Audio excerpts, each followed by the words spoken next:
para turismo de negócios e para eventos. Precisamos agora, come. mais para isso. Darcy e eu sabemos disso.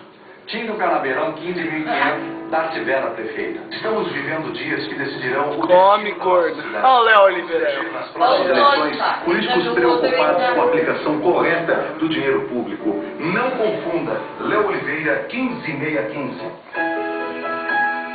Vai, gorda, come os dois lanches. Você sabia Olha o coral do cinema. que isenta as pessoas mais simples do pagamento de IPTU? Vai. Come, gorda. Ajude-me a continuar trabalhando por você. Meu número é 25 mil. Obrigado. Nossa, que isso aqui acaba.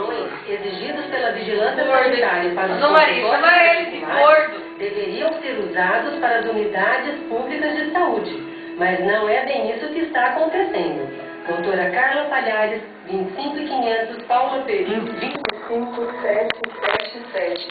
Darcy Vera, prefeita, fé e amor incondicional por Deus.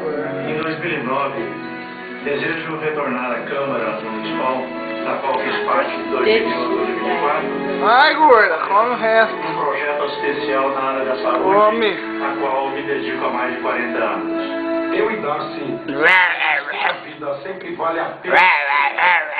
Vamos, Léo. Bebê 25.100. Bebê. Um bom trabalho. Paz para Ribeirão. Josias Santana, 25.500. Olha lá, Fábio, tá só comendo aqui que tem dedo no pão, Fábio. Olha lá. E faltei minha função em ações sociais e que beneficiam pessoas mais Vai, gorda, come. Continuaremos essa luta. Olha lá, Fábio, o que ela fez? 630, Darcy Vera prefeita. Conte comigo. Com Darcy Vera prefeita, trabalharemos pela implantação de projetos esportivos nas áreas públicas, nas áreas mais carentes. Educação e esporte são ferramenta poderosa para o crescimento. Vereador Genival, 25.123. Precisamos de uma cidade e de uma política mais humana e mais justa. Precisamos de uma cidade mais cultural, mais musical.